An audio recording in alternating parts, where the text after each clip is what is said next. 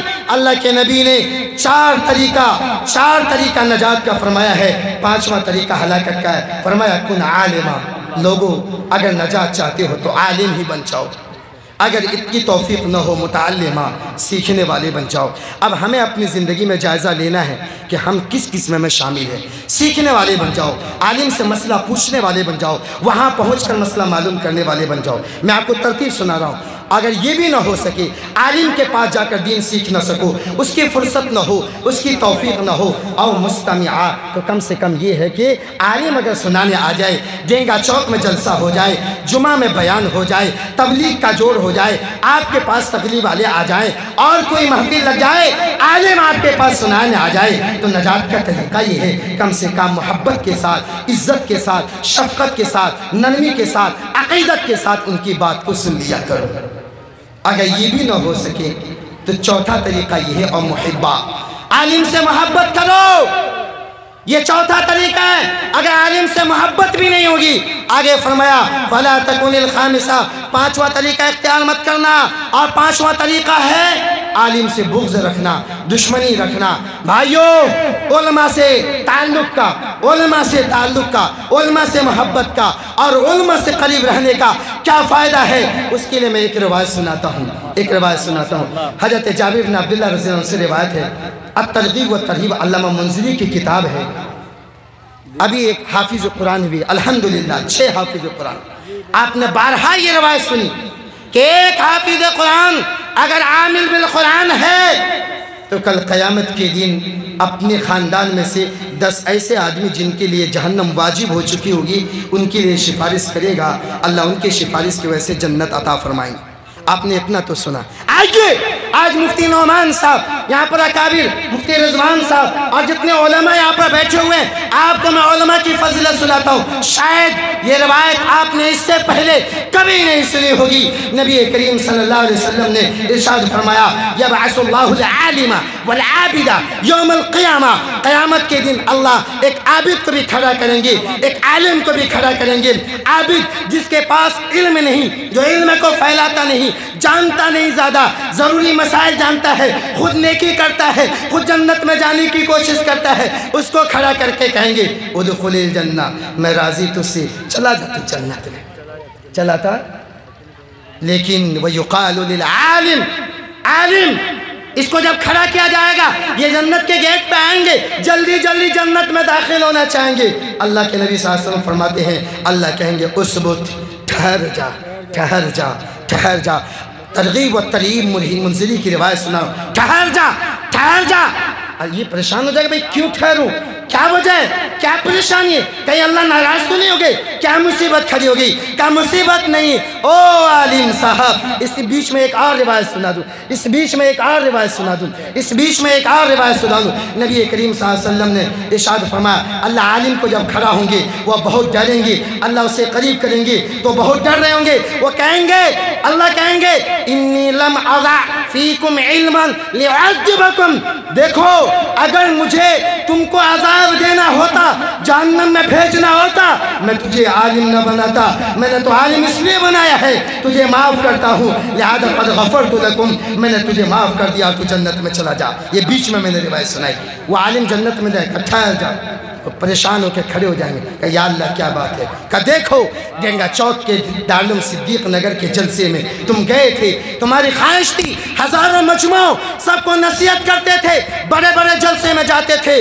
جمعہ میں جاتے تھے، اجتماعات میں جاتے تھے، نکاح کی محفل میں جاتے تھے، جوڑ میں جاتے تھے، تبلیغ میں جاتے تھے، بچوں کو پڑھاتے تھے، کتاب لکھتے تھے، یہ سب کرنے کی تیری نیت یہ تھی، تیرا مقصد یہ تھا سب جنت میں چلا جائے، سب جنتی بن جائے، مرد بھی جنتی بنے، عورت بھی جنتی بنے۔ آج جب جنت میں جانے کی باری آئی، اکیلا جنت میں جاتا ہے، نہیں نہیں نہیں نہیں ایسا نہیں ہوگا، ٹھہر جا، پیچھے مڑ جا، یہ دیکھ خلق خدا ہے، مرد ہے، عورتیں ہیں، مسلمان ہے، گنہگار ہے، میں تجھے اجازت دیتا ہوں، اشارہ کر، اشارہ کر، جس کی طرف تو شفاعت کی اشارہ کرے گا، ہزار ہو لاکھ ہو، میں تیرے اشارے کو قبول کر کے، تیری شفاعت کو قبول کر کے سب کو لیے جنت کا فیصلہ کر دوں گا۔ اللہ اکبر، اللہ اکبر۔ میرے بھائیوں، یہ علماء دین کے ستارے ہیں، یہ ہدایت کے ستارے ہیں، یہ دنیا میں بھی آپ کے لیے نور ہے، یہ آخرت میں بھی آپ کے لیے نور ہے۔ اس ملک میں اگر دین کو بچانا ہے، اسلام کو بچانا ہے، مساجد کو بچانا ہے، مدارس کو بچانا ہے، رب کعبہ کی قسم مشرکین دشمنوں کے اس سازش کو ناکام کرو اور علماء سے اپنا رشتہ جوڑو۔ وہ کاٹنے کی کوشش کرتے ہیں، ہم جوڑنے کی کوشش کریں۔ آپ جڑ جائیے، انشاءاللہ آپ بھی محفوظ رہیں گے، آپ کا ملک بھی محفوظ رہے گا، آپ کی نسل بھی محفوظ رہیں گے، کریں گے انشاءاللہ۔ ہاتھ اٹھا کے وعدہ کیجئے، ہاتھ اٹھا کے وعدہ کیجئے۔ مر جاؤ، مرتے وقت بیٹے کو نصیحت کرنا، بیٹی کو نصیحت کرنا۔ بچی سنو، جب تک حیات رہے تمہیں علماء سے، عالم سے جڑ کے رکھنا ہے، اس کی محبت کرنی ہے، اس سے پوچھ کر زندگی گزارنا ہے۔ یہ وصیت کی میرا یہ دوسرا پیغام ہے، آپ اس پر عمل کریں گے انشاءاللہ۔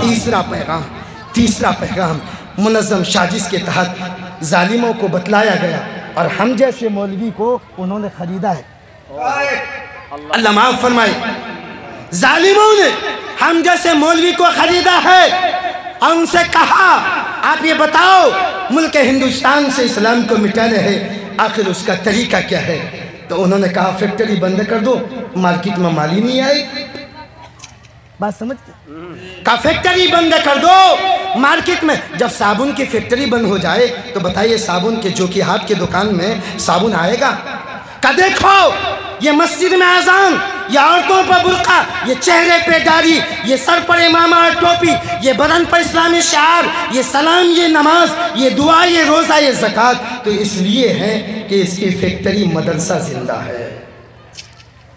اس کی فیکٹری کیا ہے؟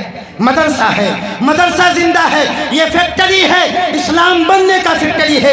یہاں اسلام کے سپاہی بنتے ہیں، یہاں اسلام کے ڈرائیور بنتے ہیں، یہاں اسلام کے کارندے بنتے ہیں۔ لہذا اس مدرسے کو کسی نہ کسی طریقے سے بند کرنے کی کوشش کرو، تم کامیاب ہو جاؤ گے۔ ظالموں نے کوشش کئی مرتبہ کی، ناکام ہو گئے۔ ابھی ایک سروے کی کوشش ہوئی، الحمدللہ اس سروے سے مدرسے کا فائدہ ہی ہو گیا۔ اللہ کا فضل ہے۔ کرو اِنَّا نَحْنُ، اسلام کی فطرت میں قدرت نے لچک دی ہے، یہ اتنا ہی ابھرے گا جتنا کہ دباؤ گے۔ ارے بھائی اس دنیا کے بنانے سے پہلے اللہ نے اعلان کر دیا اِنَّا نَحْنُ نَزَّلْنَا الذِّكْرَ وَإِنَّا لَهُ لَحَافِظُونَ۔ قرآن میرا کلام ہے، قرآن میرا کلام ہے۔ مدرسے میں قرآن پڑھایا جاتا ہے۔ مدرسہ مفتی نعمان کا نہیں، مدرسہ اللہ کا گھر ہے، مدرسہ رسول اللہ کا گھر ہے، اور اللہ نے اپنے قرآن کی حفاظت کا، قرآن کے پڑھائے جانے والی جگہ کی حفاظت کی، نگرانی کی ذمہ داری لی ہے۔ جس کی ذمہ داری خدا دے اس کو دنیا کی کون سی طاقت بجھا سکتی ہے؟ تیسری منظم سازش یہ ہے کہ ملک کے مدرسے کو ختم کرو۔ یہ آخری پیغام دے کے میں اپنی بات کو ختم کر رہا ہوں۔ ہم یہ طے کریں، امت مسلمہ کا مرد، امت مسلمہ کی عورت یہ طے کرے ہمیں آدھی روٹی کھانا ہے، روکھی سوکھی کھانا ہے، اپنی محنت کی کمائی کے پیسے کو ان مدرسوں میں دے کر ہمیں اس مدرسے کو زندہ رکھنا ہے۔ اگر آپ اس ملک میں زندہ رہنا چاہتے ہیں، دیکھو برطانیہ کی تاریخ، برما کی تاریخ اور قرطبہ کی تاریخ، ملک شام کی تاریخ اور برما کی تاریخ کو دیکھو۔ یہاں سے اسلام کو جب مٹانے کی کوشش ہوئی، سب سے پہلا حربہ اور مضبوط حربہ یہ ہوا کہ وہاں سے مدارس کو مٹایا گیا۔ اس لیے امت مسلمہ کی مائیں بھی، امت مسلمہ کے مرد بھی یہ طے کرو ہم مر جائیں گے، گردن کٹانے کی ضرورت پڑے گی، گردن کٹا دیں گے، ذلیل ہونے کی ضرورت پڑے گی، ذلیل ہو جائیں گے، اولاد کو قربان کرنے کی ضرورت پڑے گی، اولاد قربان کر دیں گے، جیل میں جانے کی ضرورت پڑے گی، جیل کے خانے میں چلے جائیں گے، لیکن ہم اپنے مدرسے پر اور مکتب پر کبھی بھی آنچ آنے نہیں دیں گے۔ نعرہ تکبیر! نعرہ تکبیر!